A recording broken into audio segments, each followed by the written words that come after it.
कहानी गुप्त खजाने का रहस्य। बहुत समय पहले एक विशाल और समृद्ध राज्य था जिसका नाम सोनगढ़ था। इस राज्य का राजा महाराजा वीरेंद्र सिंह न्यायप्रिय और वीर योद्धा था। सोनगढ़ अपनी अद्भुत वास्तुकला और विशाल खजाने के लिए दूर दूर तक प्रसिद्ध था। लेकिन एक बात ने पूरे राज्य को अचंभे में डाल रखा था। राजा के खजाने का स्थान एक गुप्त रहस्य था। कहते थे कि वह खजाना एक ऐसी जगह पर छिपा है जिसे सिर्फ एक खास व्यक्ति ही खोज सकता है। गुप्त पत्र का प्रकट होना एक दिन राजा के पास एक पुराना और फटा हुआ पत्र पहुंचा जिसे एक रहस्यमय साधु ने भिजवाया था। उस पत्र में लिखा था, जिसे अपने दिल की सच्चाई पर भरोसा हो वही इस खजाने का मार्ग खोज सकता है। लेकिन सावधान, रास्ते में धोखा, जाल और मृत्यु के साए होंगे। ये पढ़कर राजा ने अपने भरोसेमंद योद्धाओं और मंत्रियों को बुलाया। हर कोई खजाने का पता लगाना चाहता था, लेकिन राजा ने घोषणा की, मैं इस यात्रा पर अकेला जाऊंगा। यह मेरे पूर्वजों की परीक्षा है। रहस्यमय मार्ग की शुरुआत राजा वीरेंद्र सिंह ने गुप्त पत्र में दिए संकेतों का अनुसरण किया। पहला संकेत था, जहां सूरज और चंद्रमा का मिलन होता है वहां पहला द्वार खुलता है। राजा ने अपने ज्ञान का उपयोग किया और समझा कि यह एक गुफा की ओर इशारा कर रहा है जो पहाड़ की चोटी पर स्थित थी। जब राजा वहां पहुंचे तो उन्हें एक द्वार मिला जिस पर लिखा था, अपना सबसे बड़ा भय बताओ।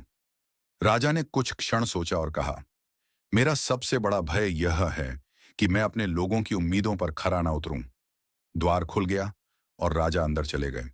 धोखे की घाटी गुफा के भीतर एक और चुनौती थी। वहां 4 मार्ग थे और हर मार्ग पर लिखा था, यहां से जाना मृत्यु का मार्ग हो सकता है। राजा ने गौर से हर मार्ग का अध्ययन किया और देखा कि एक मार्ग पर हल्की सी धूप पड़ रही थी। उन्होंने सोचा, सूरज हमेशा सही दिशा दिखाता है। वह उस मार्ग पर चले, लेकिन तभी उनके सामने एक विशाल अजगर आ गया। अजगर की पहेली। अजगर ने कहा, यदि खजाना चाहिए तो मेरी पहेली का उत्तर दो। पहेली थी, ऐसा कौन सा जीव है जो सुबह 4 पैरों पर, दोपहर में 2 पैरों पर और शाम को 3 पैरों पर चलता है? राजा ने तुरंत जवाब दिया, मनुष्य। सुबह बचपन में वह 4 पैरों, हाथ पैर पर चलता है, दोपहर जवानी में 2 पैरों पर और शाम बुढ़ापा में 3 पैरों पर, जब वह छड़ी का सहारा लेता है। अजगर हंसा और गायब हो गया। खजाने का खुलासा। आखिरकार राजा गुफा के अंतिम कक्ष में पहुंचे। वहां उन्हें एक शिलालेख मिला जिस पर लिखा था, खजाना तुम्हारे राज्य के लोगों की खुशहाली में है। लौट जाओ और उनका सच्चा राजा बनो। राजा समझ गए कि असली खजाना धन दौलत नहीं, बल्कि उनकी प्रजा की भलाई थी। वह लौट कर आए और पूरे राज्य को यह संदेश दिया। इसके बाद उन्होंने अपने राज्य की समृद्धि और खुशहाली के लिए अनेक काम किए। सोनगढ़ एक बार फिर से अपनी महानता के लिए प्रसिद्ध हो गया और राजा वीरेंद्र सिंह का नाम इतिहास में एक आदर्श शासक के रूप में दर्ज हुआ।